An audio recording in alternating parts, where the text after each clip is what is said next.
ہاتھ دھوتے ہوئے کلمے پڑھنے کی کوئی ضرورت نہیں ہوتی کہ ہم مسلمان تھوڑے ہو رہے ہوتے ہیں. یہ تو حمام میں ننگے کھڑے ہو کر بھی کلمہ پڑھتے ہیں، لا الہ الا اللہ لا الہ الا اللہ و انا الیہ راجعون. یہ کہتی ہے ہماری فیملی میں ایسا ہوتا ہے کہ جب کپڑوں کو کھنگالتے ہیں، نکالتے ہیں پانی سے، تو کلمہ پڑھتے جاتے ہیں تاکہ یہ پاک ہو جائیں. کیا حکم شرع ہوگا؟ اللہ تعالیٰ ہماری ایسی بہنوں پر بہرحال رحمت نازل فرمائے کہ جنہوں نے ایک نیا دین اپنے گھر میں وضع کر لیا اور انہوں نے اصل دین کو سیکھنے کی کبھی زحمت گوارا نہ کی. اس لیے میں گزارش کرتا ہوں، آپ کے بڑے بہت بڑے ہوں گے، بہت اچھے ہیں، اللہ اگر وہ فوت ہو گئے اللہ ان کو جنت الفردوس میں اعلیٰ مقام عطا فرمائے، لیکن گھر کے بڑوں کا ہر کام صحیح ہو یہ ضروری نہیں ہے. ان کے کاموں کو بھی، ان کی سوچ، ان کے نظریات، ان کے اقوال، ان کے عادات و اطوار جو آپ میں سرایت کر کے نسلوں میں جا رہی ہے، اسے ایک دفعہ شریعت پر پیش کرنا ضروری ہوتا ہے. کپڑوں کی پاکی کا یا اسی طرح جنابت اتارنے کا جو غسل ہم کرتے ہیں، ناپاک ہوتے ہیں، اس کا کلمہ پڑھنے سے کوئی تعلق نہیں ہے ہی نہیں کوئی تعلق. کلمہ پڑھنے سے کیا ہوگا؟ پانی بہانے سے ہے. اگر کپڑوں میں نجاست ہے تو اتنا پانی بہائیں کہ وہ پانی اس نجاست کو اپنے ساتھ بہا کر لے جائے. جب یہ ہوگا تو کپڑا پاک ہوگا. اب آپ نے وہ شرعی تقاضا پورا نہیں کیا اور کلمہ پڑھ رہے ہیں اس کے اندر، تو کوئی فائدہ نہیں، وہ ناپاک ہی رہے گا. اور اگر پاک ہو گیا، کلمہ نہ پڑھیں، اب کلمہ پڑھنے کی حاجت نہیں، کپڑا پاک ہو گیا. اور ناپاک کپڑوں کو پاک کرتے ہوئے کلمہ پڑھنا، یہ تو ویسے ہی مطلب ہے کہ مناسب نہیں ہے. گندی چیزوں کے اوپر ایسے آپ پڑھ رہے ہیں تو یہ اس کی کوئی حاجت نہیں ہے. صرف صحیح طریقہ سیکھنے کی ضرورت ہے، اور وہ صحیح طریقہ ہم سیکھتے نہیں ہیں. سارے پاک ناپاک کپڑے واشنگ مشین میں ڈال دیتے ہیں، وہ ہے قلیل تھوڑا پانی. جیسی کپڑے اس میں ڈالتے ہیں، نجاست جیسی پانی سے ملتی ہے سارے ناپاک. آپ نے باہر نکال کے نئے کپڑے اسی پانی میں ڈال کے، تھوڑا اور پانی اور پاؤڈر ڈالا اسی میں ڈال دیے، وہ سارے بھی ناپاک. اب ان کے اندر آپ ان کو نچوڑ کر ایک ٹب میں پانی لے کر انہیں ڈالتی ہیں کپڑوں کو جھاگ نکالنے کے لیے، صابن نکالنے کے لیے. جیسے ٹب کے پانی سے یہ ناپاک سوٹ ملے گا، وہ سارا ناپاک. خوب اچھی طرح گھما کے ایک کپڑا، دوسرا کپڑا، تیسرا کپڑا، پھر اس کو بہا دیا، نیا پانی لیا، ایک دفعہ اور نکالنے لگی، یہ سارے ناپاک. پھر جیسے ملیں گے سب ناپاک. اب آپ کلمے پڑھے جا رہی ہیں، کپڑے ناپاک ہیں آخر تک ناپاک. اور پھر اس کو آپ نے رسی پہ ڈال دیا، رسی ناپاک. پھر آپ نے استری کر کے شوہر کو جمعہ پڑھنے، نمازیں پڑھنے کے لیے سوٹ دیا، وہ ناپاک، اس کی نمازیں برباد. تو ایک عورت جو مسئلے نہیں سیکھتی ہے وہ پورے گھر کو تباہ و برباد کر دیتی ہے. اور بڑی معذرت کے ساتھ میں بات عرض کرتا ہوں کہ ہمارا دیندار طبقہ بھی اس سے غافل ہے. جتنے مجھے سن رہے ہیں اس وقت، اگر کوئی نئے عالم بنے ہیں، قاری صاحب ہیں، کوئی نعت خان صاحب ہیں، دیگر لوگ ہیں، اپنے گھر کی خواتین سے معلوم کریں کہ تمہیں کپڑا پاک کرنا آتا ہے، طریقہ معلوم کیجیے. آپ ایسا نہ ہو کہ آپ باہر بزرگ ہوں اور گھر کے اندر گھر والے ناپاک طریقے سے کپڑے کو پاک کرنے کی ناکام کوششیں کر رہے ہوں، اور انہی کپڑوں کو پہن کے آپ واعظ و نصیحت فرما رہے ہیں، جمعے پڑھا رہے ہیں، عیدین پڑھا رہے ہیں، آپ نمازیں پڑھا رہے ہیں، اور نمازیوں کی نمازیں بھی برباد ہو رہی ہیں. اتنا خطرناک مسئلہ ہے یہ. لیکن عمومی طور پر سمجھ نہیں پاتے. اگر میں ایک عالم دین ہوں اور میں غیر عالمہ عورت سے نکاح کر لیتا ہوں تو کیا میری صحبت میں رہ کے وہ خود بخود عالمہ بن جائے گی، یا مجھے سکھانا ہوگا، مجھے پوچھنا ہوگا کہ آپ کو شرعی مسئلے معلوم ہیں کہ نہیں ہیں؟ آپ بھی اس کا فیصلہ کر سکتے ہیں. ڈاکٹر اگر کسی عورت سے نکاح کر لے تو وہ بھی ڈاکٹر ہو جائے گی. پی ایچ ڈی والا کسی لڑکی سے نکاح کر لے تو وہ خود بخود پی ایچ ڈی ہو جائے گی. ایسا تو نہیں ہو سکتا، سکھانا ہی پڑتا ہے. اس چیز کو سمجھنے کی بہت ضرورت ہے.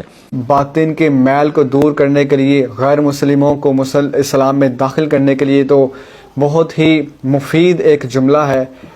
لیکن اسی کلمہ پاک کو آپ تصور کریں، ایک بندہ بیت الخلاء میں ہے جہاں وہ بے لباس ہے، جہاں گندگی ہے، وہ گندگی کا مقام ہے. آپ خود سے سوال کریں کہ مقام گندگی میں جب انسان بے لباس ہو، کیا خیال ہے کہ کلمہ پاک پڑھنا کیا درست ہوگا یا نہیں؟ آپ اپنے ضمیر سے پوچھیں، تھوڑا سا غور کریں گے تو آپ کا ضمیر آپ کو یہ جواب دے گا کہ قطعاً غیر مناسب ہے، یہ جائز نہیں ہونا چاہیے. ہو کلمہ پاک پھر بیت الخلاء ہو، یہ میچ کوئی سمجھ نہیں آتا ہے. لوگ کہتے ہیں ہم نے تو اپنے بڑے بوڑھوں سے سنا ہے، شروع سے پڑھتے آتے ہیں. پھر بعض لوگوں کو جب بتایا جاتا ہے کہ کلمہ پاک پڑھنا وہاں پر کوئی ضروری نہیں ہے تو وہ تعجب کا شکار ہو جاتے ہیں، کہتے ہیں پاک ہونے کے لیے کلمہ پاک پڑھنا ضروری نہیں ہے؟ ہم نے تو زندگی میں پہلی بار یہ مسئلہ سنا ہے. ہم تو شروع سے پڑھتے آ رہے ہیں، ہمیں تو شروع سے یہی بتایا جاتا ہے.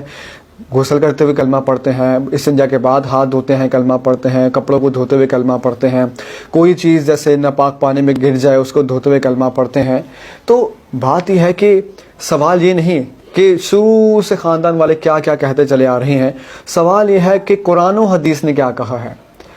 یہ کوئی دلیل نہیں کہ ہمارے بڑے بوڑھے جناب ہم نے تو شروع سے ہی بات سنی ہے. یہ تو ایک طرح سے کفار کا طریقہ رہا ہے کہ جب ان کو کہا جاتا کہ اسلام لے کر آئیں تو وہ کہتے ہم نے تو اپنے بڑے بوڑھوں کو دیکھا ہے وہ تو شروع سے ان بتوں کے آگے سجدہ کرتے تھے, تو حضور آپ ہمیں کون سے نئے خدا کی دعوت دے رہے ہیں. تو یہ تو ان کا اعتراض ہے کہ جس کو کاپی کیا جاتا ہے اور ان کا انداز اپنایا جاتا ہے کہ یہ تو ہم نے نیا مسئلہ سن لیا جی. اس لیے علم نہ ہونے کی بنا پر ایسی باتیں کہی جاتی ہیں. اس لیے سب سے پہلی بات اگر غسل کی بات کریں تو غسل کرتے ہوئے انسان پھر بے لباس ہو اور بیت الخلاء ہو, یہ بالکل جائز نہیں ہے کہ گندگی کے مقام پر کلمہ پڑھا جائے. دوسری بات, استنجا کے بعد انسان واش روم سے باہر آتا ہے, وہاں اگر ہاتھ دھوتے ہوئے کلمہ پڑھ رہا ہے, چلیں وہاں گناہ تو نہیں ہے. اسی طرح کپڑے دھوتے ہوئے انسان یا کوئی بھی چیز پاک کرنے کے گھر سے جب انسان دھو رہا ہے تو اس وقت کلمہ پڑھ رہا ہے, چلیں اس وقت گناہ تو نہیں ہے. پڑھنا اس وقت جائز ہے کیونکہ بیت الخلاء نہیں ہے.